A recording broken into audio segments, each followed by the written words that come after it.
രാജ്യത്ത് ഇന്ധന പ്രതിസന്ധി ഇല്ലെന്ന് പെട്രോളിയം മന്ത്രാലയം. ആവശ്യത്തിന് ക്രൂഡ് ഓയിൽ ശേഖരം ഉണ്ടെന്നും അന്തർ മന്ത്രാലയ വാർത്താസമ്മേളനത്തിൽ ജോയിന്റ് സെക്രട്ടറി സുജാത ശർമ്മയുടെ പ്രതികരണം. പെട്രോളിയം ഉൽപ്പന്നങ്ങളുടെ ഉപഭോഗം കുറയ്ക്കുന്നതിനുള്ള നടപടികൾ സ്വീകരിക്കണമെന്ന പ്രധാനമന്ത്രിയുടെ നിർദ്ദേശം വന്നതിന് തൊട്ടു പിന്നാലെയാണ് പെട്രോളിയം മന്ത്രാലയം ഈ വ്യക്തത വരുത്തിയത്. ആർ അച്യുതൻ ഡൽഹിയിൽ നിന്നും ചേരുകയാണ്. അച്യുതൻ, കോവിഡിന് സമാനമായ സാഹചര്യത്തിലേക്ക് സ്വയം ലോക്ഡൌണിലേക്കൊക്കെ ആളുകൾ പോകണം എന്നുള്ള പ്രധാനമന്ത്രിയുടെ പരാമർശം അത് ആശങ്കയുണ്ടാക്കിയിരുന്നു. അതിന് പിന്നാലെയാണല്ലോ വിശദീകരണം വരുന്നത്. എന്താണ് ഇവർ പറയുന്നത്?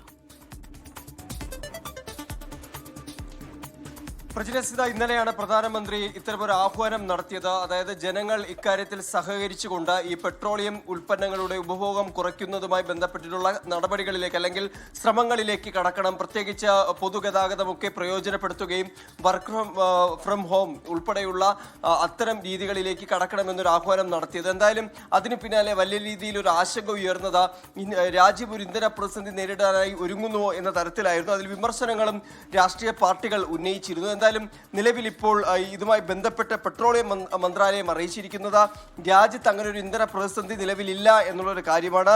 ആവശ്യത്തിന് ക്രൂഡ് ഓയിൽ ശേഖരമുണ്ട് എന്നാണ് ജോയിന്റ് സെക്രട്ടറി ആയിട്ടുള്ള സുജാത ശർമ്മ ഈ അന്തർ മന്ത്രാലയ വാർത്താ സമ്മേളനത്തിൽ വ്യക്തമാക്കിയിരിക്കുന്നത്. എന്തായാലും പ്രധാനമന്ത്രിയുടെ ആഹ്വാനം, അതിന് പിന്നാലെ ഉണ്ടായ ആശങ്ക, അതിൽ രാഷ്ട്രീയ വിമർശനങ്ങളും ഉടലെടുത്തതോടുകൂടിയാണ് പെട്രോളിയം മന്ത്രാലയത്തിന്റെ വിശദീകരണം വന്നിരിക്കുന്നത്. വിശദാംശങ്ങൾ നൽകിയത്.